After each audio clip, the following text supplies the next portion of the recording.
है दोस्तों, आज हम पढ़ेंगे फिजिक्स 12th क्लास के most important question chapter number 6 से चैप्टर नंबर 8 तक। मैंने बनाई थी पहले चैप्टर 1 से 5 तक जो मोस्ट इम्पोर्टेंट क्वेश्चन है। इसमें चैप्टर नंबर 6 से चैप्टर नंबर 8 तक मोस्ट इम्पोर्टेंट क्वेश्चन जो पेपर में बार बार पूछ जाते हैं। कम से कम आपको एक क्वेश्चन करने ही पड़ेंगे। नंबर 1 क्वेश्चन, फैराडे की विद्युत चुंबकीय प्रेरण के नियम। ये मोस्ट इंपॉर्टेंट है, हर साल पेपर में आता है। इसके दो नियम है, एक प्रथम नियम ये न्यूमैन का नियम भी कहते हैं, एक रेंज का द्वितीय नियम जिसे रेंज का नियम भी कहते हैं। न्यूमैन के नियम पर न्यूमेरिकल भी है, ई बराबर minus delta phi upon delta t पर। ठीक है। फैराडे के नियम मोस्ट इंपॉर्टेंट है, ये पेपर में आता है, साथ में इसका न्यूमेरिकल आ जाता है। ये न्यूमेरिकल खासकर पेपर में इसके साथ आता है, पाई बराबर a two square plus b t plus c बराबर वेबर। ए बी सी का मात्रक ज्ञात करना है और यदि ए बराबर 0.3, बी बराबर 0.6 और सी बराबर 0.8, टी बराबर 2 सेकंड पर वैद्युत वाहकबल की गणना कीजिए। ये क्वेश्चन पेपर में कई बार पूछा गया है, पूछ लेता है कि फैराडे का नियम लिखिए, फैराडे के नियम बताइए। ये 2 नंबर में होगा, साथ में न्यूमेरिकल दे देता है। ठीक है, मोस्ट इंपॉर्टेंट है। इसके बाद स्वप्रेरण गुणांक तथा अन्योन्य प्रेरण गुणांक की परिभाषा, ये भी इंपॉर्टेंट है, आपको कई बार पेपर में आ चुकी है। उसके बाद इसके न्यूमेरिकल है स्वप्रेरण गुणांक के इस फार्मूले पे ई बराबर L delta phi upon delta I upon delta t और ई बराबर M delta I upon delta t. L क्या होता है हमारा स्वप्रेरण गुणांक, एम क्या होता है अन्योन्य प्रेरण गुणांक। तो आई बराबर क्या होता है 5 + 16 टी। तो इसमें क्या करना है, एक न्यूमेरिकल इस टाइप का भी जाता है, आई बराबर 5 + 16 टी है, स्वप्रेरण गुणांक ज्ञात करना है। कहता है स्वप्रेरण गुणांक ज्ञात करो। ये नंबर 2, इसमें कहता है टी बराबर अगर दे देता है 1 सेकंड तो संचित ऊर्जा ज्ञात कीजिए। संचित ऊर्जा निकालते हैं हम यू बराबर 1/2 LI² से। क्वेश्चन नंबर सी देता है आर सी तथा एल अपॉन आर का मात्रक ज्ञात कीजिए। इस टाइप का क्वेश्चन भी आता है। चैप्टर नंबर खत्म हो गया आपका। इतने ये इंपॉर्टेंट क्वेश्चन है इस चैप्टर में जो मोस्टली हमें कम से कम करने ही पड़ेंगे, जो हर साल पेपर में आते ही आते हैं। ओके, अब चलते हैं चैप्टर नंबर 7 पर। नहीं, चैप्टर नंबर 7 में क्या होता है कि यदि दे रखा है कि यदि हमें जो एल और सी आर यानी एल सी आर परिपथ जो हमारा प्रेरकत्व है, उदारिता है और प्रतिरोध है वो श्रेणी क्रम में हो तो उसका व्यंजक सिद्ध करना है। हमें निकालना है प्रतिबाधा जेड बराबर R² प्लस R² बराबर omega L minus 1 upon omega C का स्क्वायर। ये सिद्ध करना है। tan फाई बराबर omega L 1 upon omega C बटे आर। मतलब हमें क्या निकालना है, प्रतिबाधा ज्ञात करनी है और कालांतर ज्ञात करना है। ये क्वेश्चन आता ही है, इसका न्यूमेरिकल आता है। पिछली बार लास्ट टाइम इसका न्यूमेरिकल आया था तो हो सकता है इसका डायरेक्शन आ जाए। इंपॉर्टेंट है बहुत ज़्यादा ये।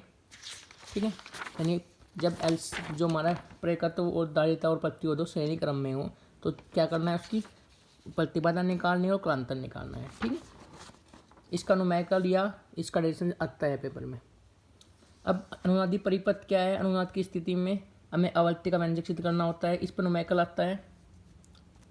ठीक है, और एलसीआर का न्यूमेरिकल तो मोस्ट इंपॉर्टेंट है ही। उसके बाद इसके तो अगर एलसीआर ये फिर इसके चैप्टर में ट्रांसफार्मर का सिद्धांत देखिए या कितने प्रकार के होते हैं ये बताना पड़ता है। कार्यविधि या ट्रांसफार्मर के न्यूमेरिकल। ट्रांसफार्मर के न्यूमेरिकल इस फार्मूले पर होते हैं, R बराबर N2/N1 V2/V1 I1/I2। यही होता है। R क्या होता है हमारा परिणाम अनुपात, N क्या होते हैं फेरी V वोल्टेज और I धारा। शक्ति निकालते हैं P बराबर VI से। उसके बाद इस चैप्टर में क्वेश्चन है L/C R का मात्रक ओम होता है, सिद्ध कीजिए। ये भी क्वेश्चन कई बार पीछे पूछा गया है।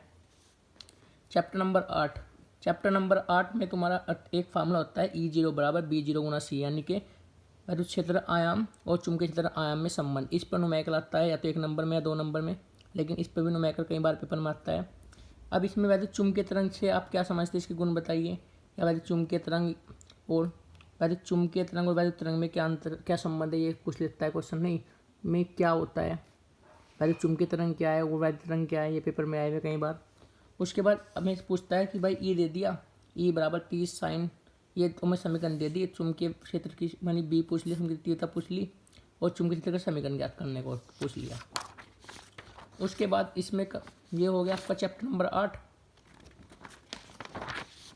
चैप्टर नंबर 8 क्या छूट गया इसमें, 1 सेकंड वेट, एक पेज और था वो देख रहा हूँ मैं कहाँ था, ये रहा। इसमें क्या होता है, इस एक क्वेश्चन ये भी है कि भाई ये फार्मूला होता है लैम्डा बराबर C/V, इस पर न्यूमेरिकल आ जाता है और कोणीय आवर्ती पूछ लेता है 2p/v। ये भी चैप्टर नंबर 8 में है। दोबारा से बता देता हूँ एक बार जो मेन क्वेश्चन है। नंबर 1 जो चैप्टर नंबर 6 है इसमें आता है फैराडे का नियम, न्यूमैन का नियम और रेंज का नियम। उसके बाद इस पर न्यूमेरिकल हो गया।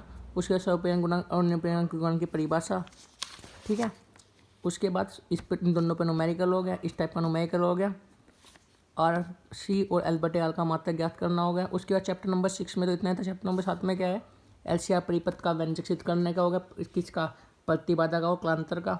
उसके बाद एलसीआर परिपथ के न्यूमेरिकल हो गए, सॉरी एलसीआर परिपथ के क्या हो गए, न्यूमेरिकल। उसमें न्यूमेरिकल में क्या पूछता है, कालांतर, सॉरी प्रतिबाधा पूछ लेता है, प्रतिबाधा शक्ति गुणांक, कालांतर, ठीक है। अनुनादी परिपथ क्या होता है, इस अनुनादी परिपथ क्या है, इसकी आवृत्ति पूछ लेगा।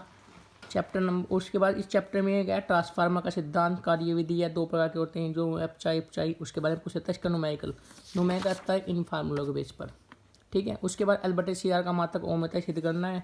चैप्टर नंबर 8 जरा सा है, इसमें क्या पूछता है, क्षेत्र तथा चुंबकीय क्षेत्र में संबंध, E0 बराबर V0 बराबर B0 गुना C। इसमें क्या, इस पर न्यूमेरिकल देते हैं, ठीक है। बस यही है मेन तो।